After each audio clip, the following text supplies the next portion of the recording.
మనం ఒక కొత్త టైటిల్, కొత్త కోడ్ ఉన్న పేపర్ ప్రారంభిస్తున్నాము. అదే constitution of India and working of the democracy. ఇంతవరకు మనము పోయిన కోర్సులో సామాన్యంగా మనము సిద్ధాంత పరమైన విషయాలు నేర్చుకున్నాము. ఫిలాసఫీ, ఇతర అనేక ఫిలాసఫర్ల యొక్క ఫిలాసఫీ నేర్చుకున్నాము. అంటే రాజ్యాంగ పరమైన ఫిలాసఫీ. అయితే అందులో ఆ ఫిలాసఫీ అందులో వాళ్ళు ఫిలాసఫీని చెప్తూ వాళ్ళు సూచించిన రాజ్యాంగం కూడా ఎట్లా ఉండాలా, రూల్స్ ప్రొసీజర్ ఎట్లా ఉండాలా అనేది కూడా మనం కొంతవరకు సూచాయిగా నేర్చుకున్నాం. అయితే ఆ సిద్ధాంతాల ఆధారంగానే, ఆ యొక్క సూత్రాల ఆధారంగానే రాజ్యాంగాలు ప్రొసీజర్, క్లియర్ కట్ ప్రొసీజర్స్ ఖచ్చితంగా 1, 2, 3, 4 మళ్ళీ దాంట్లో ఆర్టికల్స్ మెన్షన్ చేయబడి, తర్వాత దానికి ఎక్సెప్షన్స్ కూడా ఇవ్వబడి, ఆ విధంగా రాజ్యాంగ రచనలు కూడా చేస్తారు. ఎందుకంటే ఒక ఫిలాసఫీని ఇంప్లిమెంట్ చేసేటప్పుడు దానికి సరిపోయిన రాజ్యాంగం కూడా రచించబడి ఉండాలి, ఖచ్చితంగా చెప్పబడి ఉండాలి. లేకపోతే సమస్య ఎక్కడ వస్తుందంటే దాన్ని ఇంప్లిమెంట్ చేసేటప్పుడు దేన్ని బట్టి మీరు ఒక పాలసీని అమలు చేస్తున్నారు అనే ప్రశ్న వస్తుంది. సో ఆ విధంగా మనకి చాలా బాగా రాజ్యాంగ సిద్ధాంతాలు, రాజనీతి సిద్ధాంతాలు, తర్వాత రాజనీతి సూత్రాలు నేర్చుకున్నాము. సో ఇప్పటి నుంచి రాజనీతి, రాజ్యాంగ విధానాలు, రాజ్యాంగ సభలు ఏ విధంగా రాజ్యాంగాన్ని రచిస్తారు, వివిధ, అంటే మనకి వేరే రాజ్యాంగాలను చదవము కానీ వాటి యొక్క ప్రస్తావన వస్తుంది, వాటి యొక్క రెఫరెన్స్ వస్తుంది. ఫర్ ఎగ్జాంపుల్ మనం ఇప్పుడు చదువుకోబోయేది రాజ్యాంగం, భారత రాజ్యాంగం గురించి అయినా కూడా భారత రాజ్యాంగము, మనం భారత రాజ్యాంగంలోకి ఏ రాజ్యాంగం యొక్క, భారత రాజ్యాంగం పైన ఏ రాజ్యాంగాల యొక్క ప్రభావం ఉంది, ఏ రాజ్యాంగాల నుంచి ఏ అంశాలను తీసుకొని అవి మన యొక్క రాజ్యాంగ సిద్ధాంతాలు, రాజ్యాంగ ప్రొసీజర్స్గా మనకు మన రాజ్యాంగంలో చేర్చబడ్డవి అనేది కూడా నేర్చుకుంటాం. సో మొత్తం ఈ పేపర్లో మొత్తం ఏంటి అంటే రాజ్యాంగము, రాజ్యాంగ సూత్రాలు, తర్వాత రాజ్యాంగ సూత్రాలను ఏ విధంగా అమలు చేయాలి, ఎక్కడెక్కడ ఏ సందర్భాల్లో ఎక్కువ ఒక ఫిలాసఫీని, మన జస్టిస్, ఈక్వల్ జస్టిస్ అనుకోండి ఫర్ ఎగ్జాంపుల్, దానికి ఫిలాసఫీ మనం ఇదివరకు నేర్చుకున్నాం. అయితే అది అమలు జరిగినప్పుడు ఏ విధంగా ఒక్క సందర్భంలో ఏ విధంగా అమలు చేయాలి అనేది కూడా మనం నేర్చుకున్నాం. సో అమలు చేయడానికి ఏ విధంగా అమలు చేయాలా, ఏ విధంగా ఎక్సెప్ట్ కొన్ని మనం కొన్ని ఎక్సెప్షన్స్ ఇవ్వాలా అనేది కూడా పూర్తిగా రాస్తే మాత్రం అది రాజ్యాంగ సిద్ధాంతం సరిగా అమలు కాదు. So now today's main focus, ఇవాటి ముఖ్యంగా మనం కేంద్రీకరించేది అంటే భారత రాజ్యాంగ రచన.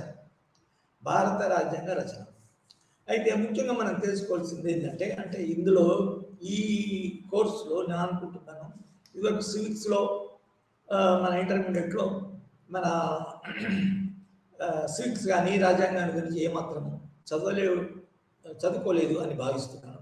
కానీ వాళ్ళు మాత్రము 11th క్లాస్ వరకు సివిక్స్ను చదువుకున్నారు. కాబట్టి వాళ్ళు పూర్తిగా రాజ్యాంగం అంటే తెలియదు అనేది కాదు, కానీ కొంచెం మన సివిక్స్లో భారత రాజ్యాంగం, భారత రాజనీతి సూత్రాలు చదువుకున్న వాళ్ళకంటే కొంచెం వెనక ఉంటారు. సో అవన్నీ గుర్తుంచుకొని ఇవాళ మనము ఇవన్నీ చర్చించుకున్నాం. ముఖ్యంగా ఏంటంటే మన భారత రాజ్యాంగము బ్రిటిష్ కాలంలోనే చాలా డెవలప్ అయింది. బ్రిటిష్ యొక్క బ్రిటిష్ వాళ్ళ యొక్క ఆధ్వర్యంలోనే మన రాజ్యాంగ రచన రచించబడింది. అయితే ఒకటేంటంటే బ్రిటిష్ వాళ్ళు బాగా ప్రభావితం చేసిన వాళ్ళ ప్రకారంగా రచించిన, అంటే మన భారతీయుల డిమాండ్స్ కోసం వాళ్ళ యొక్క ప్రొసీజర్స్, వాళ్ళ యొక్క రూల్స్ మార్చుకున్నారు చాలా మటుకు. కానీ వాళ్ళ యొక్క ఆధ్వర్యంలో జరిగింది. రాజ్యాంగం రచించిన తర్వాతనే వాళ్ళు అసలు మన దేశాన్ని విడిచిపెట్టిపోయారు. అయితే బ్రిటిష్ వాళ్ళు ప్రతిపాదించిన commissions, for example Cripps commission, తర్వాత క్యాబినెట్ కమిషన్ అటువంటి, సో అవి అందులో ఏ మార్పులు రావాలని మన భారతీయులు, ఇండియన్ నేషనల్ కాంగ్రెస్, ముస్లింలు కొట్టాడు. సో ఇది మన భారత రాజ్యాంగ రచనకి పూర్వరంగం, బ్యాక్గ్రౌండ్ అన్నట్టు. సో ముఖ్యంగా భారత రాజ్యాంగం ఏ సంవత్సరంలో మొదలైంది అనుకోవచ్చు అంటే, ముఖ్యంగా దీనికి 2 ఫేసెస్ ఉండాలి, 2 ఫేసెస్. కలోనియల్ ఫేస్, తర్వాత independence government of India act. Indirect colonial face అంటే మన 1958 వరకు, 1958 వరకు, అంటే 1958లో ఒక చట్టం వచ్చింది, గవర్నమెంట్ ఆఫ్ ఇండియా యాక్ట్ వచ్చింది, British government of India act వచ్చింది. దానికి ముందు వరకు 1958 వరకు ఒక రకమైన ఇండైరెక్ట్ బ్రిటిష్ వాళ్ళ పరిపాలన ఉంది. దాన్ని మనం ఈస్ట్ ఇండియా కంపెనీ ద్వారా జరిగిన పరిపాలన అనుకోవచ్చు. ఈస్ట్ ఇండియా కంపెనీకి బ్రిటిష్ ప్రభుత్వము, బ్రిటన్ పర్మిషన్ ఇచ్చింది. ఇది కొన్ని టెరిటరీస్ ఇండియాలో తీసుకొని వాటి కింద టెరిటరీస్ సంపాదించి వాటి మీద పరిపాలన జరిగేటట్టు. అల్టిమేట్గా బ్రిటిష్ ఈస్ట్ ఇండియా కంపెనీ కూడా బ్రిటిష్ ప్రభుత్వం కిందనే కంట్రోల్లోనే ఉండేది. అయితే ఆ టైంలో ఏ విధంగా ఆ కంపెనీ పరిపాలన జరగాలనేది మనకి కొన్ని వాళ్ళు చేసిన చట్టాల ద్వారా వస్తుంది. For example, first act British India, మన ఇండియన్ టెరిటరీస్, కొన్ని టెరిటరీస్ కోసం పాస్ చేసింది రెగ్యులేటింగ్ యాక్ట్. దాని తర్వాత బ్రిటిష్ ఇండియా యాక్ట్. దాని తర్వాత మన కౌన్సిల్స్ యాక్ట్. తర్వాత కౌన్సిల్ యాక్ట్ తర్వాత కూడా అనేక చట్టాలు, అనేక యాక్ట్స్ ఈ ఈస్ట్ ఇండియా కంపెనీ ఆధ్వర్యంలోనే పాస్ చేయడం జరిగింది. అంటే ఒక విధంగా మన బ్రిటిష్ వాళ్ళ పరిపాలన విధానం, పరిపాలన స్టైల్ అది ఈ 1958 కిందనే, 1957 కిందనే జరిగింది అని చెప్పాలి. అంటే అది ఎంతవరకు మనకి రెలివెంట్, మనం దాన్ని ఎందుకు చదువుకోవాలా అంటే, అసలు మన భారతీయులు వెస్ట్రన్ వాళ్ళ యొక్క పరిపాలన ఏ విధంగా ఉంటుందనేది ఈస్ట్ ఇండియా కంపెనీ టైంలోనే తెలుసుకున్నారు బాగా. ఎందుకంటే ఈస్ట్ ఇండియా కంపెనీ ఒక పరిపాలన మీద పరిపాలించడానికి కొన్ని చట్టాలు చేసింది. సో ఆ విధంగా regulating act, British India act, councils act, ఇవన్నీ మనము ఈ రాజ్యాంగ రచన రాజ్యాంగ సభకి ముందు మనము ఉన్నాయన్నమాట. సో దాన్ని మనం గుర్తుంచుకోవాలి.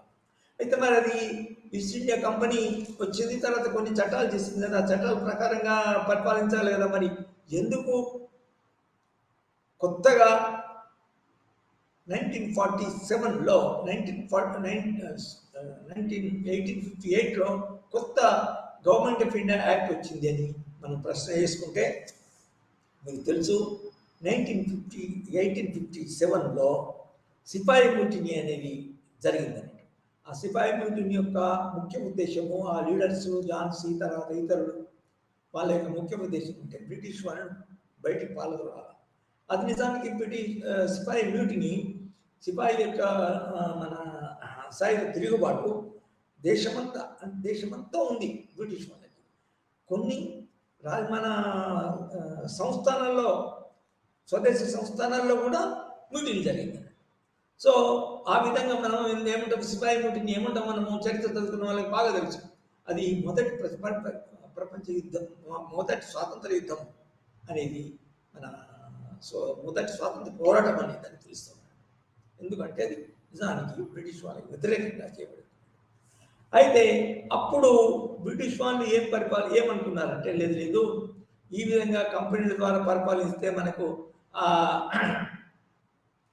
మనకి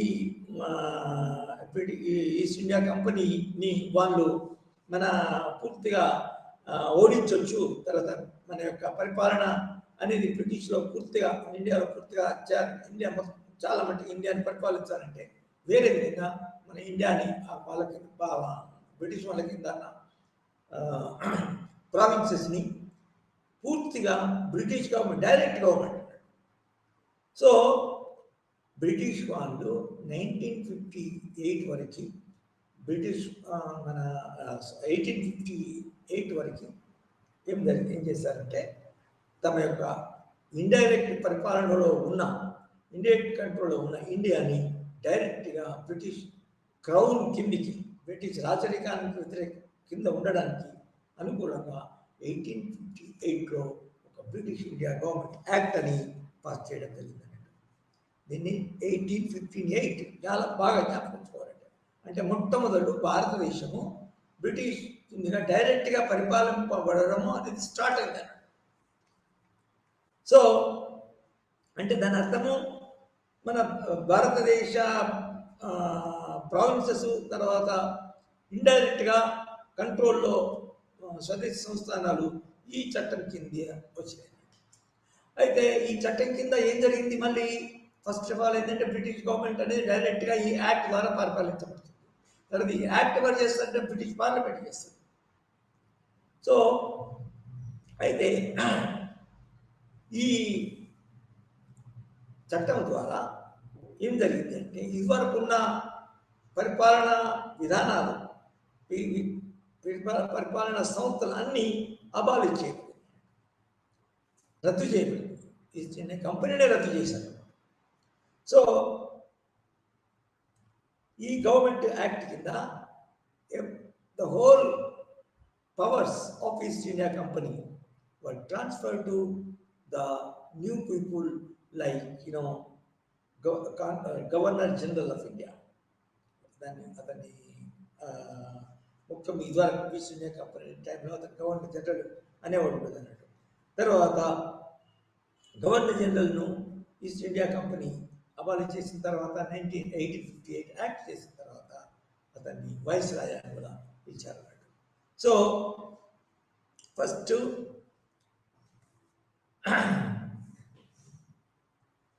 ఈ British government of India act 1858 నుంచి 1960 వరకు వాళ్ళ పరిపాలన బ్రిటిష్ వాళ్ళ పరిపాలన కొనసాగింది. పార్లమెంటు చట్టాలు చేసింది, వాటికి ఆమోదం బ్రిటిష్ రాజు దాన్ని ఆమోదం తెలపడం జరిగింది అన్నట్టు. అయితే ఈ 1858 నుంచి నిజానికి బ్రిటిష్ ప్రభుత్వము మన భారతీయులను పరిపాలించడానికి మరియు కానీ భారతీయ ప్రాంతాలపై పట్టు కోల్పోకుండా కొన్ని పాలన సంస్కరణలు తీసుకొని కొంచెం అని వాళ్ళ భారతీయుల యొక్క ఆమోదము, భారతీయుల యొక్క ప్రాతినిధ్యాలను ఉంచుకోవడము, అసోసియేట్ చేయడము మెల్లమెల్లగా జరపాలి. సో ఆ విధంగా ఆ ఉద్దేశంతో ఇంకొక పెద్ద చట్టము చేశారు. దాన్ని కౌన్సిల్ల చట్టము 1861 అనే కౌన్సిల్ చట్టం. కౌన్సిల్ అంటే నిజానికి శాసనాలు చేయడానికి. అయితే ఈ శాసన విధానంలో మన కొందరిని ఈ కౌన్సిల్ చట్టంలో కౌన్సిల్ ఏర్పాటు చేసి ఆ కౌన్సిల్ ద్వారా బ్రిటిష్ పరిపాలన సాగిస్తారు. కానీ ఆ కౌన్సిల్ చట్టం వాళ్ళ యొక్క బ్రిటిష్ వాళ్ళను ఇండియన్స్ కొంచెము మభ్యపరచడానికి, తర్వాత సంతోషపరచడానికి ఇండియన్ రిప్రజెంటేటివ్స్ కూడా అందులో అసోసియేట్ చేయడం జరిగింది 1861లో. ఫస్ట్ కౌన్సిల్స్ యాక్ట్ అంటే first style of representation was started in 1961. అదేవిధంగా సెకండ్ ఏదైతే ఉన్నదో కౌన్సిల్ యాక్ట్ ఇంకోటి పాస్ చేస్తారు, అది 1892లో జరిగింది. ఈ 1892లో ఏం జరిగింది అంటే ఫస్ట్ కౌన్సిల్స్లో ఇండియన్స్ని చేర్చుకోవడమే కాకుండా వాళ్ళకు చర్చించడానికి, అంటే ఈ కౌన్సిల్ పాస్ చేసే బడ్జెట్ చర్చించుకోవడానికి కొన్ని హక్కులు ఇచ్చడం జరిగిందండి. Budget, particular budget. కానీ మళ్ళీ రెస్ట్రిక్షన్ వెంటనే పెడతారంట. చర్చించవచ్చు కానీ ఓటు వేయతారు. మన ఇప్పుడు ఈ రోజుల్లో ఉండే మన సెక్యూరిటీ కౌన్సిల్ ఓటు ఐక్యరాజ్య సమితిలో అసెంబ్లీ ఉంటుంది, కానీ వాళ్ళకి సెక్యూరిటీ కౌన్సిల్ ఒకటి ఉంటుంది. పెద్ద దేశాలకే సెక్యూరిటీ కౌన్సిల్ వీటో హక్కు ఇస్తారు. అటువంటి యొక్క పాయింట్ నేను ఇక్కడ పెట్టాను. ఏంటిదంటే బడ్జెట్ 1892 కౌన్సిల్స్ యాక్ట్ ఒక ముందడి, ఏది 1861 పోలీస్ది, కానీ 1892లో మాత్రము ఇది భారతీయ రిప్రజెంటేటివ్స్కి బడ్జెట్ని చర్చించడానికి మన అనుమతి ఇవ్వడం జరిగింది. కానీ దాన్ని బడ్జెట్ను పాస్ చేయబడి కౌన్సిల్ పాస్ చేసిన, అంటే అందులో మన బ్రిటిష్ రిప్రజెంటేటివ్స్ ఉంటారు. కానీ అల్టిమేట్గా ఏంటంటే అది బ్రిటిష్కి అనుకూలంగా ఉన్నప్పుడు కూడా, అనుకూలంగా ఉంది భారతీయులకు అనుకూలంగా ఉంటే మాత్రం చర్చించడం జరుగుతుందని భారతీయులు దాన్ని వద్దు అని రద్దు చేయడానికి వీల్లేదండి. సో అదేవిధంగా కౌన్సిల్ల చట్టాలు ఇంకా ముందు కూడా జరిగినాయండి. అదే ముఖ్యంగా 1909 ఒక కొత్త చట్టము మింటో అనే ఇద్దరు ఎక్స్పర్ట్స్ యొక్క ఆధ్వర్యంలో ఒక కొత్త చట్టము చేయబడింది. అయితే ఇందులో ఒక కొత్త ప్రొవిజన్ వచ్చింది, కొత్త విధానం వచ్చింది. దీని ద్వారా 1909లో మన మింటో మార్లే చట్టం వచ్చింది. ఆ చట్టంలో ఏం చేశారంటే ఎలక్షన్, అంటే అందులో ఇండియన్ రిప్రజెంటేటివ్స్ ఏదైతే ఉంటారో అది వాళ్ళు 61, 70, 19 నుంచి ఉన్నారు. కానీ వాళ్ళు ఎలక్ట్ కావలేదు, అపాయింట్ చేయబడ్డారు డైరెక్ట్గా. కానీ 1909లో మాత్రము ఎలక్షన్ అనే పద్ధతి ప్రవేశపెట్టడం జరిగింది. ఇది ఇండైరెక్ట్గా అనుకోండి, కొందరు ఓటర్స్ మాత్రమే ఈ వాళ్ళ రిప్రజెంటేటివ్స్ని ఎన్నుకుంటారు. ఆ రిప్రజెంటేటివ్స్ ఈ కౌన్సిల్ యొక్క మెంబర్స్గా ఉంటారు. అదేవిధంగా ఎన్నుకొనబడ్డప్పుడు రిప్రజెంటేటివ్స్ ఎన్నుకొనబడ్డప్పుడు అందులో మత ప్రాతిపదికన కమ్యూనల్ రిప్రజెంటేటివ్స్ కూడా ఎన్నుకొనబడతారు. కమ్యూనల్ రిప్రజెంటేటివ్ మతానికి రిప్రజెంటేషన్ ఇచ్చేవారు. అంటే హిందువులు వాళ్ళ యొక్క ప్రతినిధిని ఎన్నుకుంటారు, ముస్లిమ్స్ వారి యొక్క ప్రతినిధులు ఎన్నుకుంటారు, ఇంకో మతం వాళ్ళు వాళ్ళ యొక్క ప్రతినిధులు ఎన్నుకుంటారు. ఆ విధంగా ఎన్నుకొనబడిన, అంటే కమ్యూనల్ రిప్రజెంటేషన్ పద్ధతి ద్వారా ఎన్నుకొనబడిన మెంబర్స్ ఈ 1909 చట్టం ప్రకారము కౌన్సిల్స్ ఏర్పాటవుతాయి.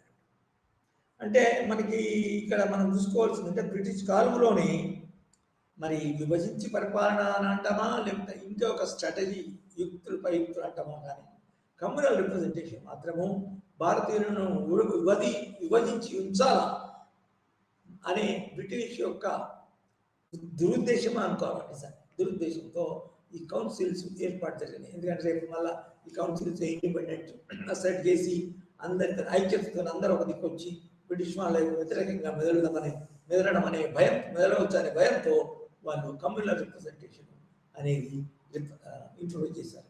అప్పటి నుంచే నిజానికి కమ్యూనల్ రిప్రజెంటేషన్ కొరకు ముస్లిమ్స్ కూడా ప్రెషర్ చేయడం జరిగిందన్నట్టు. వారికి మన హిందువుల యొక్క డామినేషన్ వ్యతిరేకించడానికి కమ్యూనల్ రిప్రజెంటేషన్ వచ్చింది. అందులో ముఖ్యంగా నాయకత్వం వహించింది ముస్లిమ్స్ అన్నట్టు. సో 1909 యొక్క చట్టం ద్వారా ముఖ్యంగా ప్రాతినిధ్య కౌన్సిల్స్ ఏర్పడ్డాయి. దాని తర్వాత ప్రాతినిధ్య కౌన్సిల్స్ కూడా ఆ మెంబర్స్ ఇంకోది మత ప్రాతిపదికతో రిప్రజెంటేటివ్స్ ఎన్నుకోవడం, వాళ్ళ నిష్పత్తిని బట్టి ఎన్నుకోవడం మత ప్రాతిపదిక జరిగింది. అయితే దీని తర్వాత వచ్చింది ఏంటంటే 1919లో ఒక చట్టం వచ్చింది. ఆ చట్టం ద్వారా మళ్ళా కొన్ని కొత్త ప్రాతినిధ్య ప్రభుత్వం యొక్క లక్షణాలు తీసుకొని రావడం జరిగింది. అంటే కొంచెం కాన్స్టిట్యూషనల్ డెవలప్మెంట్, ప్రజానుకూలము, ప్రజల యొక్క భారతీయ డిమాండ్స్ అవన్నీ ప్రతిబింబించడానికి అదేంటి అంటే ఫస్ట్ ఏం చేశారంటే ఇందులో భారతీయ మన కౌన్సిల్స్కి, అంటే మన ఈ బ్రిటిష్ కాలంలోనే సెంట్రల్ గవర్నమెంట్ ఉన్నది, ప్రావిన్షియల్ గవర్నమెంట్. అది 1909 టైంలో ఉంది, ఇంకో టైంలో ఉంది. కానీ ఇందులో 1919లో మాత్రము ఏం జరిగింది అంటే సెంట్రల్ గవర్నమెంట్కి కొన్ని పవర్స్ ఉంటాయి, స్టేట్ గవర్నమెంట్స్ కొన్ని పవర్స్ ఉంటాయి కదా. అయితే స్టేట్ గవర్నమెంట్స్ అంటే ప్రావిన్షియల్, ముఖ్యంగా ప్రావిన్షియల్ గవర్నమెంట్. ఇప్పుడు స్టేట్ అంటే అప్పుడు లేదు, బ్రిటిష్ కాలం లేదు. బ్రిటిష్ కాలంలో ప్రావిన్సెస్. సో ప్రావిన్షియల్ గవర్నమెంట్స్లో వాళ్ళకి అటానమీ ఇచ్చారు. ఇది ప్రావిన్సెస్కి, ప్రావిన్షియల్ కౌన్సిల్స్కి అటానమీ ఇచ్చిన తర్వాత అంటే రకరకాల subject, defence ministry, home ministry, మన వెల్ఫేర్ మినిస్ట్రీ, తర్వాత ఫైనాన్షియల్ మినిస్ట్రీ ఇవన్నీ ఉంటాయి కదా. ఈ మినిస్ట్రీకి సంబంధించిన పవర్స్ ఏవైతే ఉన్నాయో వాటిని రెండింటిగా విభజించి వాళ్ళకు ప్రజల మన ఈ రిప్రజెంటేటివ్స్కి, కౌన్సిల్ మెంబర్స్కి ఇవ్వడం జరిగింది. అయితే ఆ ప్రొవిన్షియల్ కౌన్సిల్స్కి ఇచ్చిన పవర్స్, సబ్జెక్ట్స్ పవర్స్ ఏదైతే ఉన్నదో ఆ పవర్స్ని వాళ్ళ యొక్క యుక్తితోని సేఫ్టీ కోసం, బ్రిటిష్ యొక్క డామినేషన్ కోసం, బ్రిటిష్ యొక్క కంట్రోల్ కోసం వాటిని 2 విభాగాలుగా విభజించారు. అదేంటంటే transfer powers and reserve powers. కొన్ని పవర్స్ బ్రిటిష్ వాళ్ళు మెజారిటీగా ఉన్న గ్రూప్కి ఇచ్చారు, and reserved powers, and they were reserved power for the British dominated group. ముఖ్యంగా home ministry, financial ministry, budget pass చేసేది, ఫైనాన్షియల్ కంట్రోల్స్ ఉంచుకునేది, ల్యాండ్ ఆర్డర్ మెయింటైన్ చేసేది. ఆ పవర్స్ బ్రిటిష్ వాళ్ళకి ప్రాబల్యం ఉండే విధంగా బ్రిటిష్ వాళ్ళ యొక్క గ్రూప్కి ఇచ్చారు. అది రిజర్వ్డ్ పవర్స్ గివెన్. అంటే పవర్స్ మొత్తం మీద డివైడ్ చేశారు. తర్వాత ట్రాన్స్ఫర్డ్ పవర్స్ అనేది ఇండియన్ మెంబర్స్ ఉండే గ్రూప్కి ఇచ్చారు, ట్రాన్స్ఫర్స్. సో అది ఇంపార్టెంట్ కానీ, ఫర్ ఎగ్జాంపుల్ వెల్ఫేర్ ఫంక్షన్స్ కానీ, లేకపోతే మన లేబర్ అటువంటి కానీ. అదే కాకుండా వీళ్ళందరికీ ఖర్చుతో కూడుకున్న పవర్స్ అనే ట్రాన్స్ఫర్డ్ పవర్స్, ఖర్చుతో కూడిన సబ్జెక్ట్స్ వీళ్ళకి ఇచ్చారు. ఆదాయం వచ్చే సబ్జెక్ట్స్ మీద బ్రిటిష్ వాళ్ళ యొక్క డామినెంట్ కంట్రోల్ ఉండేట్టు చూశారు. అయితే ఈ విధంగా డివైడ్ చేసి ఇచ్చడానికి దాన్ని ఏంటంటే డయార్కీ అంటారు. DYARCHY, డయార్కీ, ద్వంద్వ ప్రభుత్వం అనే విధానం. నిజానికి ట్రాన్స్ఫర్ చేశారు పవర్స్, డిసెంట్రలైజ్ జరిగింది, ప్రజలకి ప్రాతినిధ్యులకు పవర్స్ ఇచ్చారు. కానీ ఆ పవర్స్ మాత్రం డివైడ్ చేసి ఖర్చుతో ఆదాయంతో కూడిన పవర్స్, ముఖ్యమైన పవర్స్ బ్రిటిష్ డామినేషన్ ఉన్న గ్రూప్కి ఇచ్చారు. ఖర్చుతో కూడుకున్న మినిస్ట్రీస్ విభాగాలు మాత్రము ఇండియన్ ఉండే మన గ్రూప్కి ఇచ్చారు. సో ఇది ఒక వాళ్ళ యొక్క టాక్టిక్ అనుకోని మనం అనుకోవాలా. అది ద్వంద్వ ప్రభుత్వం అనేది ఫ్యూచర్లో పోతుంది. కానీ ఈ ద్వంద్వ ప్రభుత్వం అనేది సెంట్రల్ గవర్నమెంట్లో ఉండదు, లేదు, ఒక ప్రావిన్షియల్ గవర్నమెంట్స్లో ఉండాలి. సో 1919 ఈ 2 చాలా ముఖ్యమైన stepping stones to evolution of the constitution in India. ఈ 1909 ఏముంటారంటే మార్లో మింటో రిఫార్మ్స్. మార్లో మింటో రిఫార్మ్స్ నిజానికి ఈ టైంలో కూడా, ఈ చట్టాలు కూడా ఏర్పాటు చేసి అమలు చేసే కాలంలో కూడా జాతీయ ఉద్యమం జరిగింది. అందులో ఇవి ఉండాలా, ఇవి ఉండొద్దు, ఇవి ఉండాలా, ఇవి ఉండొద్దు, అసలు కమ్యూనల్ రిప్రజెంటేషన్ వ్యతిరేకంగా పోరాటాలు జరిగినాయి. తర్వాత ఇంకా ట్రాన్స్ఫర్ కావాలా, ఇంకా రిప్రజెంటేటివ్ అటానమీ కావాలా, ఇది ఈ ప్రావిన్షియల్ కౌన్సిల్స్కి అటానమీ కావాలని కొట్లాడడం జరిగింది. అందువల్ల దానికి మంటో 1999లో గ్లెన్స్ఫర్డ్, మోంటెక్ రిఫార్మ్స్ వచ్చినాయి. వాటిని మనము ఇప్పుడు చెప్పుకున్న 1919 యాక్ట్ ద్వంద్వ ప్రభుత్వం అని అంటారు. సో ఈ విధంగా మన భారత రాజ్యాంగము 1858 నుంచి మొదలైంది, 1990 వరకు వచ్చింది. అయితే ఈ మధ్యలో 1990 నుంచి 1935 వరకు అది అమల్లో ఉండగా 1935లో అనేక రకాల కారణాల వల్ల ఒక పెద్ద చట్టం చేయబడింది. దాన్ని 1935 యాక్ట్, అది గవర్నమెంట్ ఆఫ్ ఇండియా 1935 యాక్ట్. అంటే ఏ విధంగా మనం 1858లో చాలా పెద్ద చట్టం వచ్చింది. ఆ చట్టం ద్వారా బ్రిటిష్ గవర్నమెంట్ ఏమైంది, మన భారతదేశాన్ని దాన్ని డైరెక్ట్గా దాని ఆధ్వర్యంలో తీసుకొని తన రాజ్యాంగాన్ని అమలు చేసింది వైస్రాయ్ ద్వారా.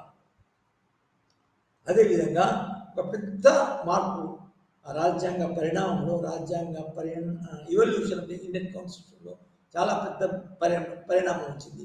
ఆ పరిణామాన్ని మనం ఈ 1935 యాక్ట్లో ప్రతిబింబించడము చూస్తున్నాం.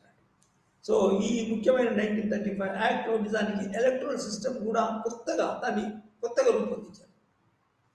నిజానికి ఎలక్ట్రల్ సిస్టంలో 1935లో ఎలక్ట్రల్ సిస్టమ్ ప్రకారమే కొత్త ఎన్నికలు జరిగినాయి. ఆ ఎన్నికల ద్వారా నిజానికి 1937 to 1939 ఒక భారత ప్రభుత్వం కూడా ఏర్పాటు చేయబడింది.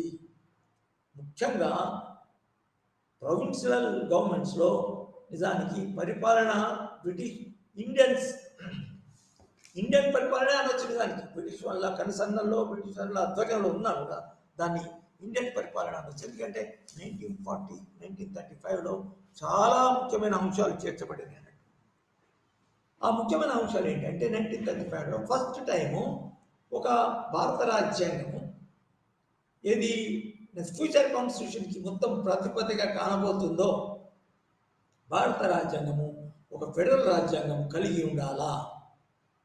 అంటే ఫెడరల్ అంటే తెలుసు కదా మనకి, ఇదివరకు ప్రిన్సిపల్స్ అనేది పెద్ద ప్రదేశాలు ఉన్న రాజ్యాలకి, దానికి రాజ్యాల యొక్క అధికారాలు, రాజ్యాంగ అధికారాలు, పాలనా అధికారాలు డివైడ్ చేయబడతాయి. అంటే కేంద్ర స్థాయిలో అందరినీ కంట్రోల్ చేసే విధంగానే ఒక ప్రభుత్వం ఉందని ఆ ప్రభుత్వానికి ముఖ్యమైన పవర్స్ ఇస్తారు. కానీ తక్కిన పవర్స్ మాత్రము ప్రావిన్సెస్ ఏర్పాటు చేసి ఆ ప్రొవిన్షియల్ గవర్నమెంట్స్ అని పిలువబడుతూ ఆ ప్రొవిన్షియల్ గవర్నమెంట్స్కి పూర్తి స్వతంత్రంగా ఆ యొక్క అంశాలపై పరిపాలన చట్టాలు చేయడానికి, మన ఆ చట్టాలను అమలు చేయడానికి ఎగ్జిక్యూటివ్ పవర్స్ కూడా ఇవ్వబడతాయి. అంటే మన భారత రాజ్యాంగ సమాఖ్య అనేది ఉంది కదా, భారత రాజ్య సమాఖ్య ఏదైతే ఉన్నదో అది నిజానికి ఇందులో ఈ 1935 యాక్ట్లో వేళ్ళూనుకున్నదని చెప్పచ్చు పూర్తిగా. అందులో 33 లిస్టులు కూడా ఏర్పాటు చేశారు. మనకి 3 లిస్టులు ఉన్నాయి కదా, మీరు సివిల్స్లో, మీరు స్కూల్లో, మన ఇంటర్మీడియట్ కాలేజ్ చదువుకున్నారు. ఏంటది? సమాఖ్య ప్రభుత్వం ఉంటుంది. సమాఖ్య ప్రభుత్వం ఉంటే కేంద్ర ప్రభుత్వానికి, ఫెడరల్ సమాఖ్య ప్రభుత్వానికి చాలా ఇంపార్టెంట్ అని హక్కులు ఉంటాయి. ఆర్థిక, మన ముఖ్యంగా ఫారిన్ అఫైర్స్, తర్వాత డిఫెన్స్ ఏమైనా ఉంటాయి. దాని తర్వాత సమాఖ్యలో ప్రాదేశికంగా కొన్ని స్వతంత్రం ఉండే ప్రభుత్వాలు ఏర్పరుస్తారు. ఒక్కొక్క కొన్ని ప్రావిన్స్లో డివైడ్ చేసి ఆ ప్రావిన్సెస్కి ఒక గవర్నమెంట్ ఏర్పాటు చేస్తారు. ఆ గవర్నమెంట్కి శాసనాధికారాలకు కూడా ఇస్తారు. అది ఒక మన చాలా ముఖ్యమైన అంశం అన్నట్టు. సమాఖ్య అంటే కొన్ని ఇప్పుడు యూనిటరీ స్టేట్స్ ఉంటాయి. యూనిటరీ అంటే ఐక్యత,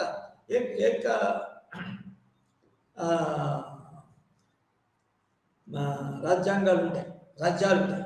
సమాఖ్య కాకుండా ఏక శాసనసభ రాజ్యాంగాలు ఉంటాయి. అందులో శాసన అధికారాలు విభజించారు. కానీ సమాఖ్యలో తప్పకుండా సమాఖ్య కేంద్ర ప్రభుత్వం మీద ఏర్పరిచి మొత్తం దేశానికంతా అనుగుణంగా ఉండేటట్టు సంబంధించే విధంగా, మరియు ఆ దేశాన్ని అనేక ప్రదేశ ప్రభుత్వాలుగా విభజించి ఆ ప్రదేశ ప్రభుత్వాలకి శాసనాలు చేయడానికి, తర్వాత శాసనాలు ఇండిపెండెంట్గా అమలు చేయడానికి కొన్ని సబ్జెక్ట్స్ వాటికి పూర్తిగా ఇవ్వబడతాయి. దాన్నే మనం సమాఖ్యం అంటాం. ఉదాహరణకి మన ఆంధ్రప్రదేశ్, తెలంగాణ ప్రభుత్వం ఏర్పడదు, తర్వాత అస్సాం కానీ మన ఉత్తరప్రదేశ్ కానీ, ఈ ఉత్తరప్రదేశ్ రాష్ట్ర ప్రభుత్వానికి వాళ్ళు శాసనాధికారాలు ఉన్నాయి. ఆ రాష్ట్రానికి సంబంధించినంత వరకు ఆ రాష్ట్ర పరిధికి చట్టాలు చేసే అధికారాలు ఉన్నాయి. ఆ శాసనాన్ని ఇంప్లిమెంట్ చేసే అవి కూడా ఉన్నాయి.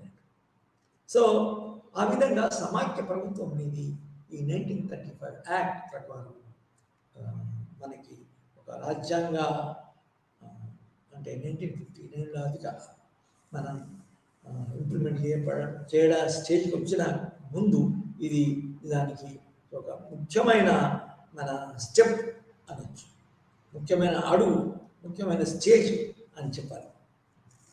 సో అయితే సమాఖ్య అదేవిధంగా అన్ని సమాఖ్యల్లో ఉన్నట్టు మన భారత 1950లో వచ్చిన రాజ్యాంగంలో ఉన్నట్టు ఇందులోనే కేంద్ర ప్రభుత్వానికి తర్వాత రాష్ట్ర ప్రభుత్వానికి సైమల్టేనియస్గా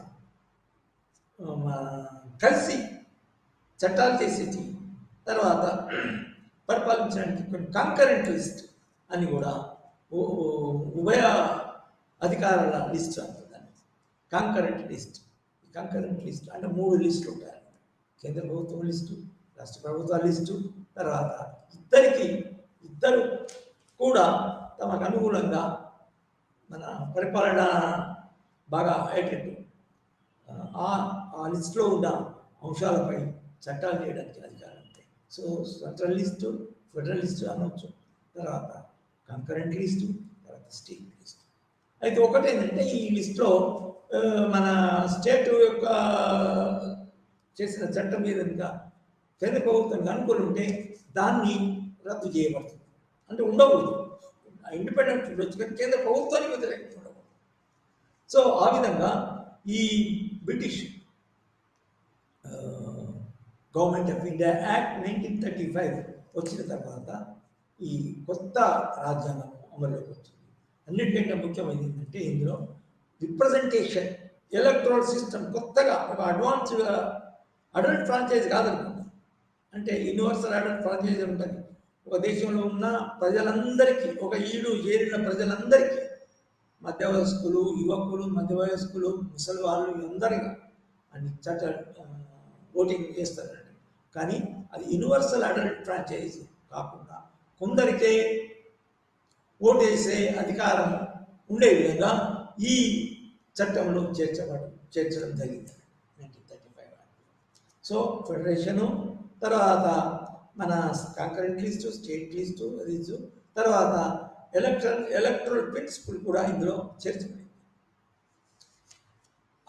ఈ లిస్టులో ఉండే రకరకాల అధికారులు ఏ విధంగా సెంట్రల్ గవర్నమెంట్ అమలు చేయాలా, విధానాలు శాసనాలు చేయాలా, చట్టాలు మన శాసనాల ప్రకారం రూల్స్ ఫ్రేమ్ చేయాలా, ఏ విధంగా మన తమ రాష్ట్రాలకి రాష్ట్ర ప్రభుత్వాలకి ఎన్నికైన ప్రభుత్వాలు కల ఎగ్జిక్యూటివ్ ఏదైతే ఉంటుందో ఆ ఎగ్జిక్యూటివ్ నిజానికి ఆ అంశాలను తమకు ఇచ్చిన అంశాల మీద చట్టాలు చేయడము, ఏది కౌన్సిల్స్ ఉంటాయి మళ్ళా ప్రతి ప్రావిన్స్ ఆ చట్టాలు చేయడము, చట్టాలను అమలు చేయడము కూడా అటానమస్గా జరుగుతుంది. అన్ని వివిధ ఏ సబ్జెక్టు స్టేట్ కింద ఉండాలి, ఏ సబ్జెక్టు ఫెడరల్ గవర్నమెంట్ కింద ఉండాలి, కంకరెంట్ ఏ ఉండాలా.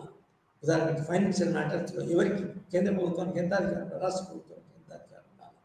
తర్వాత ఫర్ ఎగ్జాంపుల్ వివరాలకు పోతే చాలా ఉంటాయి విషయాలు.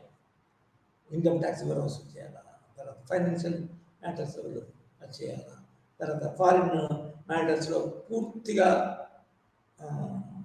కేంద్ర ప్రభుత్వానికి, అదే దాన్ని సమాఖ్య ప్రభుత్వం అంటాం కదా, ప్రభుత్వానికి అధికారం ఉండాలా అనేది పూర్తిగా వివరంగా రాయబడుతుంది. అదేవిధంగా ఎలక్ట్రల్ సిస్టమ్ కూడా ఇలా ఏ విధానం ద్వారా రిప్రజెంటేటివ్స్ ఎన్నుకుంటారు, ఏ విధానం ద్వారా కొందరు మాత్రమే ఓటు హక్కు కలిగి ఉంటారు. కొన్ని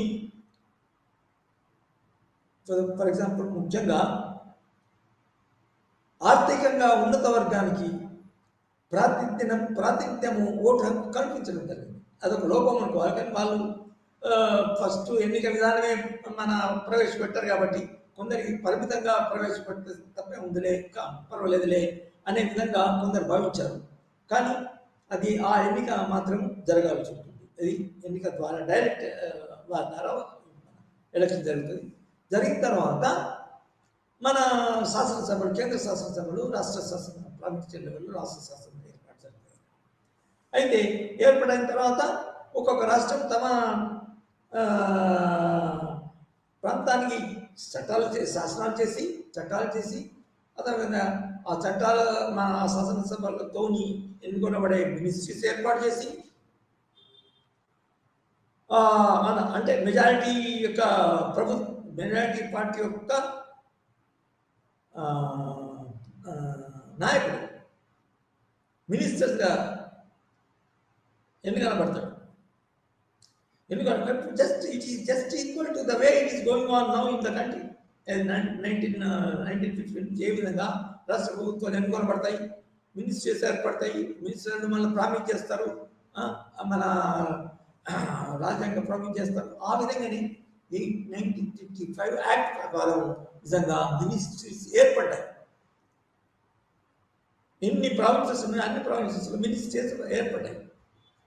కమ్యూనల్ రిప్రజెంటేషన్తో ఆ రిప్రజెంటేషన్తో మన మినిస్ట్రీస్ ఫామ్ చేసినవి రాష్ట్రాల ద్వారా. రాష్ట్రాలలో 1937 నుంచి 1939 వరకు మన ఇది రాష్ట్రాల్లో దేశం మొత్తం మీద బ్రిటిష్ వాళ్ళ యొక్క ఉన్న ప్రావిన్సెస్లో రాష్ట్ర ప్రభుత్వం బాగా పరిపాలించడం జరిగింది. అయితే ఈ 1935 యాక్ట్ యొక్క ప్రాముఖ్యత ఎంత ఉందో మీరు తెలుసుకున్నారు. నేను ఇప్పుడు రాజ్యాంగం మీకు కొంతవరకు చాలా రాజ్యాంగం చదువుకున్న వాళ్ళు కూడా యాక్చువల్గా జరుగుతుంది కాబట్టి మీకు సామాన్యంగా తెలుస్తుంది, అందరికీ తెలుస్తుంది, అన్ని సబ్జెక్టులో బ్యాక్గ్రౌండ్ ఉన్న వాళ్ళకి తెలుసు. సో 1935 యొక్క ప్రాముఖ్యత అని ముఖ్యంగా మొత్తం ఫ్యూచర్లో వచ్చే రాజ్యాంగానికి అదొక రూట్ అయిపోయింది, అదొక బేస్ అయిపోయింది, అదొక ప్రతిపాదిక అయిపోయింది. అదేవిధంగా ఎన్నికల విధానం తర్వాత డిమాన్స్ట్రేషన్ ప్రకారమే డిమాన్స్ట్రేషన్ చేసినట్టు బ్రిటిష్ వాళ్ళు ఉన్నప్పుడే అదే బ్రిటిష్ వాళ్ళు ఉంటే తప్పే ఉంది అన్న విధంగా వాళ్ళు ప్రావిన్సెస్కి గవర్నమెంట్స్ ఏర్పాటు చేసే విధంగా అనుకూలంగా పెట్టారు. అట్లా ఉంటే ఏమవుతుందంటే వాళ్ళ కింద కంటిన్యూ అది బ్రిటిష్ వాళ్ళు పోవాలని కొట్లాడారు అనే వాళ్ళ యొక్క భావన ఉండింది. అంటే మన ప్రభుత్వాలు ఉన్నాయి కదా అనుకోవాలి, మన భారతీయ రిప్రజెంటేటివ్స్ వాళ్ళ యొక్క ఒక ఉపాయం, వాళ్ళ యొక్క పన్నాగం అని చెప్పచ్చు. సో ప్రభుత్వాలు ఏర్పడ్డాయి ఈ విధంగా. ఇప్పటి సమాఖ్య ప్రభుత్వాలు పూర్తి అధికారులు, శాసనాధికారులు ఉండేటట్టు ఎగ్జిక్యూటివ్ పవర్స్ అవి మనం చూస్తాం. తర్వాత ఈ రాజ్యాంగము, ఇండిపెండెంట్ రాజ్యాంగము రాయాలా అనే క్వశ్చన్ ఎప్పుడు వచ్చింది? నిజానికి సెపరేట్ ఇండిపెండెంట్ కాన్స్టిట్యూషన్ ఏర్పడాలా, భారతదేశం ఇండిపెండెంట్ కావాలా అనే కొందరు, భారత డొమినియన్ ఉన్న పర్వాలేదు, డొమినియన్ అంటే దానికి అనుకూలంగా బ్రిటిష్ వాళ్ళకి అనుకూలంగా ఉండడం, ఇండిపెండెంట్ కావాలంటే కొందరు కొట్లాడే సమయంలోనే భారత రాజ్యాంగం భారతీయులచే వ్రాయబడిన, భారతీయ ప్రతినిధులచే, భారత ప్రజల ప్రతినిధులచే వ్రాయబడ్డ రాజ్యాంగము అనేది కావాలా అనేది చాలా రోజుల నుంచి ప్రయత్నం జరిగినాయి. 1920లోనే నెహ్రూ యొక్క తండ్రి మోతీలాల్ నెహ్రూ అనే అతని యొక్క ఆధ్వర్యంలో ఒక నెహ్రూ రిపోర్ట్ అనేది వచ్చింది. ఆ విధంగా అప్పటి నుంచి మన ఇనిషియేటివ్స్, చొరవలు, రాజ్యాంగం భారత స్వతంత్రంగా రాసుకున్న రాజ్యాంగము ఉండాలా, అందులో బ్రిటిష్ యొక్క ప్రస్తావన ఉండకూడదు, బ్రిటిష్ వాళ్ళ యొక్క కంట్రోల్ ఉండకూడదు, బ్రిటిష్ వాళ్ళ యొక్క సలహాలు ఉండకూడదు అనే విధంగా స్వతంత్ర రాజ్యాంగం రాసుకోవాలా అనే ఆకాంక్ష బ్రిటిష్ వాళ్ళకి మన ఇండియన్స్ ఉంది. సో ఆ విధంగా అయితే బ్రిటిష్ వాళ్ళు దాన్ని నిజానికి పూర్తిగా ఒప్పుకోలేదు. ఒప్పుకోక బాబు మేము మీకు సలహాలు ఇస్తాము, మేము దానికి సరైన ఎక్స్పర్ట్ కమిషన్స్ ఏర్పాటు చేస్తాము, మీకు నచ్చితే ఉంచుకోండి, లేకపోతే అది మీకు నచ్చుతుందని అభిప్రాయం, నచ్చే విధంగానే మేము రాజ్యాంగ ప్రతిపాదనను చేస్తాము. అందులో మీ వాళ్ళే ఉంటారు చాలామంది, అంటే భారతీయులు ఉంటారు వాళ్ళ అనడం జరిగింది. సో ఆ విధంగా మొట్టమొదటిసారి ఒక ఇండిపెండెంట్ రాజ్యాంగాన్ని ఏర్పరచుకోవడానికి, రాయడానికి, కానీ బ్రిటిష్ వాళ్ళ యొక్క ఎక్స్పర్ట్స్, ఏజెంట్స్ ప్రతిపాదించడం జరిగింది. అదే క్రిప్స్ మిషన్ అనేది 1942లో బ్రిటిష్ ప్రభుత్వము అపాయింట్ చేయడం జరిగింది. ఈ క్రిప్స్ మిషన్ ఏమన్నదంటే, భారత రాజ్యాంగం రాయడానికి ఒక రాజ్యాంగ సభ అనేది కావాలి తప్ప. ఆ రాజ్యాంగ సభని బ్రిటిష్ క్రిప్స్ మిషన్ అనేది ప్రపోజ్ చేస్తుంది. అందులో ముఖ్యంగా మొత్తం ప్రావిన్సెస్కి, తర్వాత మన స్వదేశీ సంస్థానాలకి రిప్రజెంటేటివ్స్ ఎన్నుకొనబడి, ఆ సంస్థాన యొక్క రిప్రజెంటేటివ్స్ అందరు కలిసి, సంస్థానాలంటే బ్రిటిష్ ప్రావిన్సెస్ అందరి యొక్క ప్రతినిధులు కలిపి ఒక రాజ్యాంగ సభ ఏర్పడింది. ఆ రాజ్యాంగ సభ ఆధ్వర్యంలోనే రాజ్యాంగం రాయబడింది. సో ఈ విధంగా జరగడానికి బ్రిటిష్ ప్రభుత్వము క్రిప్స్ మిషన్ అనే సర్ స్టాఫోర్డ్ క్రిప్స్ అనే వాడిని చైర్మన్గా అపాయింట్ చేసి క్రిప్స్ మిషన్ అనేది పంపుతుంది. అది 1942లో అది జరిగింది, క్రిప్స్ మిషన్. అయితే క్రిప్స్ మిషన్ ఒప్పుకొనబడలేదు. అందులో కొన్ని లోపాలను తీసేయాలని క్రిప్స్ మిషన్ వ్యతిరేకంగా పోరాటాలు జరిగిన తర్వాత ఇంకొక కమిషన్ని, క్యాబినెట్ కమిషన్ని, అంటే బ్రిటిష్ వాళ్ళ యొక్క మంత్రివర్గం నుంచి కొందరిని, క్యాబినెట్ నుంచి కొందరిని ఎన్నుకొనబడి దాన్ని ఇంకో కొత్త కమిటీని కమిషన్గా ఏర్పాటు చేసి పంపడం జరిగింది. దాన్ని క్యాబినెట్ మిషన్ అంటారు. ఈ క్యాబినెట్ మిషన్ ఏమైతుంది, ఇట్లా ఏదైతే ఉన్నదో అది 1946లో ఏర్పడింది. 1942లో క్రిప్స్ మిషన్ ఏర్పడింది. 1946లో క్యాబినెట్ మిషన్ ఏర్పడింది. ఈ క్యాబినెట్ మిషన్ ఏదైతే ఉందో అది రాజ్యాంగ సభ ఏ విధంగా ఉండాలి, ఏర్పాటు చేయబడాలి, రాజ్యాంగ సభలోని మెంబర్స్ ఏ విధంగా ఎన్నుకొనబడాలి, తర్వాత రాజ్యాంగ సభలో ఏ విధంగా మన స్వదేశీ సంస్థానాలకు రిప్రజెంటేటివ్స్ ఉండాలా, రాజ్యాంగ సభలో మన ఈ బ్రిటిష్ ప్రభుత్వం కింద ఉన్న ప్రావిన్సెస్కి ప్రతినిధులు ఉండాలా, ఆ ఇద్దరు 2 రకాల ప్రతినిధులు ఏ విధంగా ఎన్నుకొనబడాలా అని అన్ని ప్రతిపాదనలు ఈ క్యాబినెట్ మిషన్లో జరిగినాయి.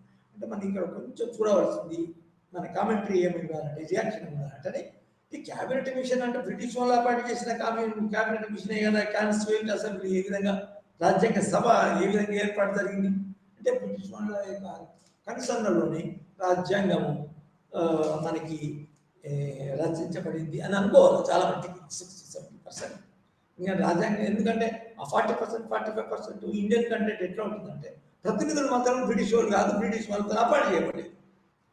ప్రతినిధులు మాత్రం ఇండియా నుంచి, స్వదేశ సంస్థానం నుంచి, తర్వాత మన బ్రిటిష్ ప్రావిన్సెస్ నుంచే ఎన్నుకనబడతారు. కాబట్టి 40-45% అది బ్రిటిష్ ఇండియన్ కంటెంట్ ఉన్నది అని మనం చెప్పుకోవచ్చు.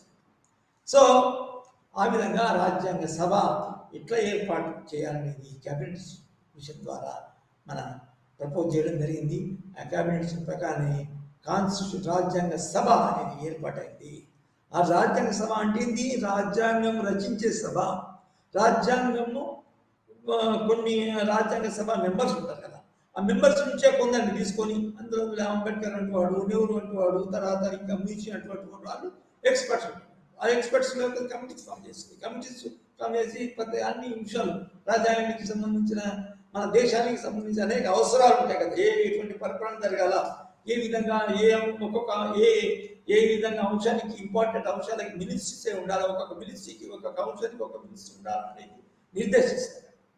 ఆ మినిస్ట్రీ ఆ యొక్క అంశానికి కూడా మన ఏ విధంగా ఏ అంశాలు ఉండాలి, మన ఉప అంశాలు ఉంటాయి కదా, దానికి ఉండాలని ఒక ఎక్స్పర్ట్ కమిటీ ఏర్పడుతుంది. సో ఆ కమిటీస్ మన రాజ్యాంగ సభే ఏర్పాటు చేస్తారు. అయితే కమిటీలు ఏర్పాటు చేయబడ్డ తర్వాత ఏమవుతుందంటే, వాళ్ళకి టైం ఇస్తారు, కొంత టైం ఇస్తారు. టైం ఇస్తే వాళ్ళు వాళ్ళకి ఇచ్చిన యొక్క మన బాధ్యతలు ఏంటో, ఏ అంశాలలో ఆ అంశాలకు సంబంధించింది నివేదిక ఏర్పాటు చేస్తారు, నివేదిక రూపొందిస్తారు. సో ఆ నివేదిక రూపొందించిన తర్వాత మళ్ళీ కాన్స్టిట్యూన్సీకి సబ్మిట్ చేసిన తర్వాత ఆ కాన్స్టిట్యూంట్ అసెంబ్లీ యొక్క మెంబర్స్ దాన్ని చూసి చర్చించి దాన్ని ఆమోదం తెలపడం జరుగుతుంది. సో ఆ విధంగా మన భారత రాజ్యాంగము 1946 క్యాబినెట్ మిషన్ ఏర్పాటైన దాని నుంచి 1949 వరకు రచించడం జరిగింది. ఒక నిజానికి ఒక గొప్ప రాజ్యాంగం.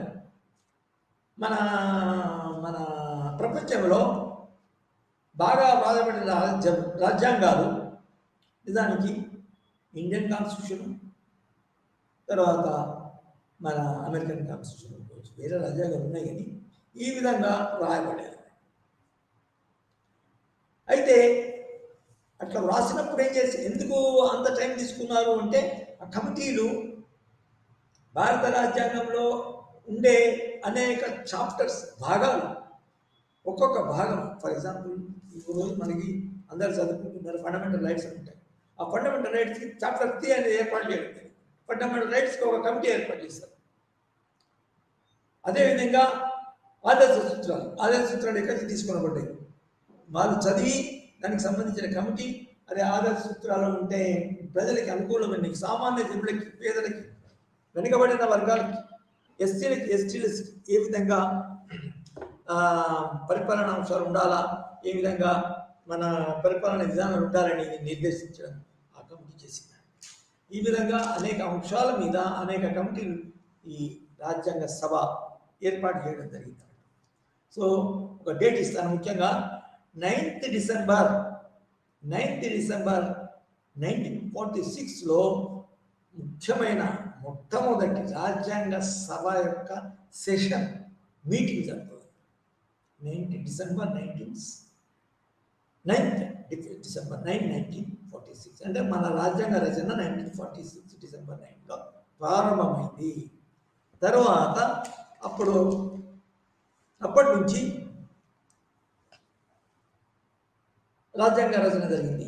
అయితే మనం ఇంకొక ఇంపార్టెంట్ విషయం జరిగింది అంటే ఈ రాజ్యాంగ సభ యొక్క సభ్యులు ఏ విధంగా ఎన్నుకొనబడ్డారు అంటే మన భారతీయుల యొక్క సామాన్యుల భారతీయ ఓటర్స్ యొక్క రిప్రజెంటేషన్ ద్వారానే ఎన్నుకొనబడ్డారా అనేది చూస్తే అక్కడ చాలా కొంచెం ఆలోచించవలసిన విషయం,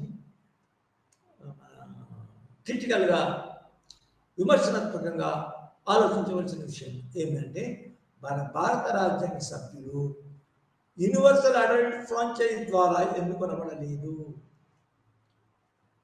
ట్యాక్స్ పేయర్స్ అనే వాళ్ళు ఉంటారు. ట్యాక్స్ పేయర్స్ వాళ్ళు ఎన్నుకొనబడ్డ ప్రతినిధులే రాజ్యాంగ సభకి ఎన్నికయ్యారు. రాజ్యాంగ సభ యొక్క సభ్యులు సామాన్య మానవులందరూ ఎన్నుకోలేదు, సామాన్య పౌరులందరూ ఎన్నుకోలేదు. అదొకటి చాలా ముఖ్యమైన విషయం. డెమోక్రసీకి బేసిస్, అసలు డెమోక్రాటిక్ బేసిస్ ఎంతవరకు ఉంది అనేది నేర్చుకోవాలి. వాళ్ళ భారతీయులే కానీ అందరు కాదు, పేదవాళ్ళు కాదు, వెనుకబడ్డ వాళ్ళు కాదు, ఆర్థికంగా వెనుకబడ్డ ట్యాక్స్ పేయర్స్ అంటే కొంచెం ఉన్నత వర్గమే అని చెప్పుకోవాలి. అదేవిధంగా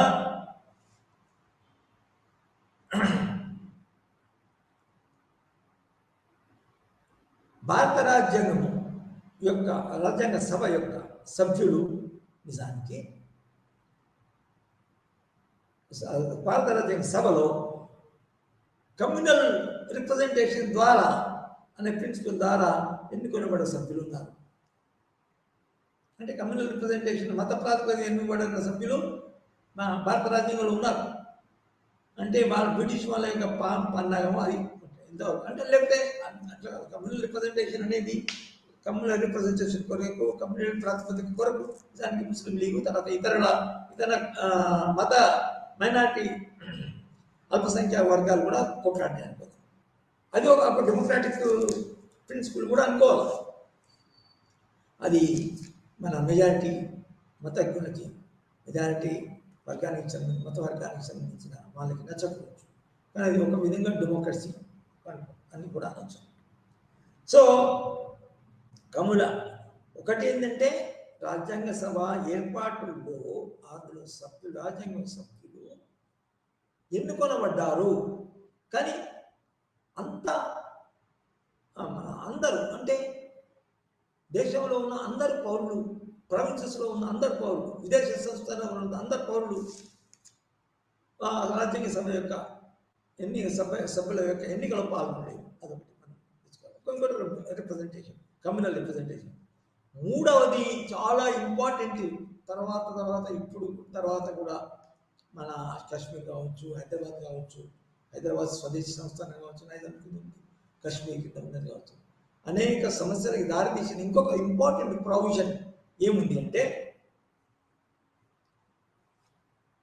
ఈ కాబోయే కొత్త అఖిల భారతీయ సమాఖ్యలో ప్రభుత్వానికి రాయబడే రాజ్యాంగంలో మనం బ్రిటిష్ ప్రావిన్సెస్లో వస్తాయి తప్పకుండా, కానీ సదస్సు సంస్థానాలు రావచ్చు రాకపోవచ్చు అనే ఒక మన అంశం చేర్చబడింది, ప్రొవిజన్ చేర్చబడింది.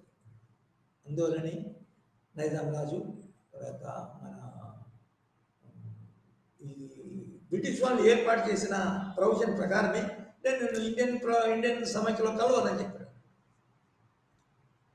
దాన్ని నచ్చక అది తప్పైతుంది, ఒక దేశం మధ్యలో ఉంటే మీరు మన బ్రిటిష్ మన దేశానికి నష్టము, భద్రత ఉండదని చెప్పి సర్దార్ వల్లభాయ్ పటేల్ ఇతరులు ఒక వేరే నిర్ణయం తీసుకొని దాన్ని భారతదేశంలో కలపడం జరిగింది. అది కానీ ఆ ప్రొవిజన్ మాత్రము అట్లా బ్రిటిష్ రాజు అనడానికి, నైజాం రాజు నేను బయటనే ఉంటాను, ఇండిపెండెంట్ ఉంటాను అనడానికి మాత్రం బ్రిటిష్ వాళ్ళు ఏర్పాటు చేసిన ప్రొవిజన్ ఏంటి? బ్రిటిష్ వాళ్ళు ఏం ప్రొవిజన్ చేశారంటే కొత్తగా ఏర్పాటు అయ్యే సమాఖ్యలో, భారత సమాఖ్యలో, ఇండిపెండెంట్ భారత సమాఖ్యలో కాబోయే సమస్యలో బ్రిటిష్ ప్రావిన్సెస్ అన్ని కలవాల తప్పకుండా బ్రిటిష్ కింద ఉన్నాయి కాబట్టి బ్రిటిష్ వాళ్ళు వెళ్ళిపోతున్నారు కాబట్టి. రెండవది ఏంటంటే సంస్థానాధీశులు ఎవరైతే ఉన్నారో, సంస్థాన ప్రభుత్వ ఆదేశాలు నాయకులు, రూలర్స్ ఎవరైతే ఉన్నారో వాళ్ళ ఇష్ట ప్రకారము ఈ కొత్త సమాఖ్యలు చేరొచ్చు లేకపోతే చేరకపోవచ్చు అనే ప్రావిన్సెస్ ఏర్పాటు చేయడం జరిగింది. అదే అనేక సమస్యలకు దారితీసింది. సో ఈ ప్రావిజన్ కూడా ఈ భారత రాజ్యాంగ సభలో, భారత రాజ్యాంగ సభ ఏర్పాటు చేయడంలో జరిగింది. సో ఆ విధంగా ఏర్పాటు చేయబడిన సభ 1946 డిసెంబర్ 9th మన ఎగ్జిస్టెన్స్లోకి వచ్చింది, ఉనికిలోకి వచ్చింది. అది ఇనాగ్రల్ సెషన్ జరిగింది. దాని తర్వాత ఒక్కొక్క అంశానికి అనేక సమైక్య లెజిస్లేచర్ ఉండాలా, స్టేట్ లెజిస్లేచర్ ఉండాలా, కాంకరెంట్ లెజిస్లేచర్ ఉండాలా, గవర్నర్కి ప్రపోజల్ మన హక్కులు ఉండాలా, మన రాష్ట్రపతికి ఏమి హక్కులు ఉండాలా, అనేక అంశాలకు సంబంధించిన అనేక కమిటీలు ఏర్పాటు చేయడం జరిగింది అన్నట్టు. అయితే ఈ విధంగా కమిటీలు ఏర్పాటు చేసిన తర్వాత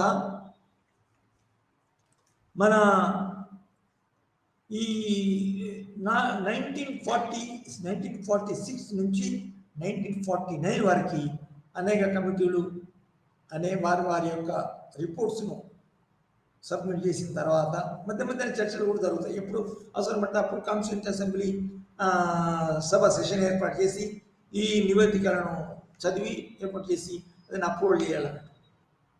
అయితే చివరికి నిజానికి మొత్తం మీద మనం ఏమనుకోవాలంటే ఈ 1946 నుంచి 1949 వరకు జరిగిన కాలం ఏదైతుందో నిజానికి సుమారు 3.5 సంవత్సరాలు మన రాజ్యాంగ రచన చేయడం జరిగింది.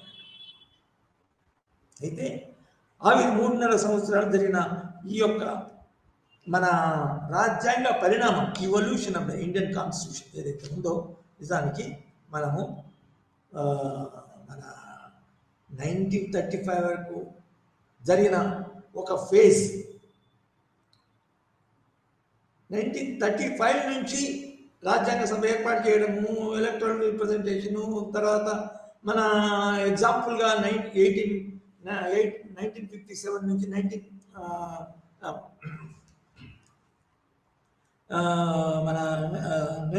1937 నుంచి 1931 యొక్క రాష్ట్ర ప్రభుత్వాల యొక్క అనుభవాన్ని బట్టి మొత్తం బట్టి రాయబడిన రాజ్యాంగం 1949లో నవంబర్ 26, 1949లో మొత్తం ఫైనలైజ్ అయింది అన్నట్టు. ఇది రాజ్యాంగ సభకి సమర్పించడం జరిగింది. అంటే మొత్తం కాన్స్టిట్యూషన్ రాజ్యాంగం అయిపోయింది అన్నట్టు. ఆ రాజ్యాంగము 1946 నవంబర్ 1946లో కాన్స్టిట్యూంట్ అసెంబ్లీకి సమర్పించింది. అదే రోజున అది రాజ్యాంగ సభ దాన్ని అప్రూవ్ చేసి ఒప్పుకున్నది. సో ఈ కాన్స్టిట్యూషన్ మేము ఒప్పుకున్నాం. సో అది అమల్లోకి తర్వాత జనవరి 26, 1950లో అమలులోకి వచ్చింది. అప్రూవల్ 1946 నవంబర్ 26, కానీ అమల్లోకి రావడం మాత్రము జనవరి 26, 1950కి అది మనం వచ్చిందని మనం గుర్తుంచుకోవాలా. అట్లా గుర్తుంచుకుంటూ ఏ విధంగా మన భారత రాజ్యాంగ అనేక ఫేజెస్, అనేక స్టేజీలు దాటింది. అందులో మనం ఇక్కడ మేకింగ్ ఆఫ్ ద కాన్స్టిట్యూషన్ ఇందులో వివరంగా పోము. ఫస్ట్ ఏంటంటే ఇది మనం భారత రాజ్యానికి యొక్క పీఠిక ఏదైతే ఉందో ఆ పీఠికని కనుక మనం చదివితే, we the people of India having solemnly resolved to constitute India into a sovereign, socialistic, secular, democratic republic and to secure to all its citizens equality, economic, social and తర్వాత liberty of thought, expression and so on and so forth, and then fraternity, to promote fraternity among all the people. ఈ అంశాలతో ఒక పీఠిక కూడా దానికి చేర్చడం జరిగింది. దాని యొక్క అనేక దాని యొక్క ఆ పీఠ యొక్క ఫిలాసఫీ ఏంటి, రాజ్యాంగంలో ఉన్న ముఖ్యమైన అంశాలకు ఏ ఐడియాలజికల్ బ్యాక్గ్రౌండ్ ఉంది, మనం ఇప్పుడు వరకు చదువుకున్న ఎన్నిక ఏ విధంగా జరిగిందని నేర్చుకుంటాం. కానీ ఎన్నుకొనబడ్డ వ్యక్తులు ఎవరైతే ఉన్నారో, ఎక్స్పర్ట్స్ ఎవరైతే ఉన్నారో, రాజ్యాంగం కమిటీలో చైర్పర్సన్ ఉన్న వాళ్ళ యొక్క బ్యాక్గ్రౌండ్ ఏందో మనము తర్వాత నేర్చుకోవచ్చు. వాళ్ళ ఫిలాసఫికల్ బ్యాక్గ్రౌండ్ ఏంటి. నెక్స్ట్ సెషన్ ఉంది, నెక్స్ట్ పీరియడ్ ఉంది. ఆ పీరియడ్లో టాపిక్ ఏంటంటే philosophical premises, philosophical basis of the Indian Constitution or the philosophical background of the constitution makers అనేది ఆ అంశం కింద చదువుతున్నాం. సో అది ముఖ్యంగా భారత రాజ్యాంగం ఒక సావరెన్ సోషలిస్టిక్ రిపబ్లిక్ అని అది వివరణ తర్వాత పోవచ్చు. So sovereign socialistic democratic republic, secular, ఏ మతం కూడా ఇది రాజ్యాధికారం తమ సొంతంగా కలిగి ఉండరాదు. రాజ్యం యొక్క శాసనాలు ఒకే మతం మీద ఆధారపడి ఉండడాన్ని దాన్ని సెక్యులర్ కాన్స్టిట్యూషన్, సర్వమత సమభావన, సెక్యులర్ అది ఒక డామినెంట్ మీనింగ్ అంటే దానికి సెక్యులర్ అంటే. సోషలిస్టిక్ అంటే ఏంటంటే దానికి అర్థాలు వేరే ఉంటుంది. ముఖ్యంగా ఏంటంటే ఈ రాజ్యాంగ సభ యొక్క మెంబర్స్ భావించింది ఏంటంటే సెక్యులర్ సోషలిస్టిక్ అంటే ఏంటంటే రాజ్యం కింద చాలా మట్టికి పబ్లిక్ సెక్టార్ కంపెనీస్, ఫ్యాక్టరీస్ ఉండాలా అనేది వాళ్ళ దానికి డామినెన్స్ అనేది కూడా ఉండాలనేది యొక్క ముఖ్య భావన. సావరన్ తర్వాత మన ఈ equality, justice, equality, Liberty and fraternity అనే ముఖ్యమైన రాజనీతి సూత్రాలు కూడా మన ప్రియంబులో చేర్చబడినవి. ఆ ప్రియంబులో చేర్చిన ప్రకారమే రాజ్యాంగం యొక్క ముఖ్య లక్షణాలు ఉంటాయి. అవి ఎలా ఉంటాయి, ఒక్కొక్క దానికి ఒక్కొక్క ఫిలాసఫీ ఉంటుంది. ఆ ఒక్కొక్క ఫిలాసఫీని ఒక్కొక్క వేరే వివిధ మన వేరే రాజ్యాంగాల నుంచి, ఫారిన్ కాన్స్టిట్యూషన్ నుంచి తీసుకోవడం జరిగింది. ఆ వివరణని మనం నెక్స్ట్ సెషన్లో చేర్చుకుంటాం. సో ఈ విధంగా మన భారత రాజ్యాంగము రచించడం జరిగింది, చేయబడింది. Making of the Indian constitution జరిగింది.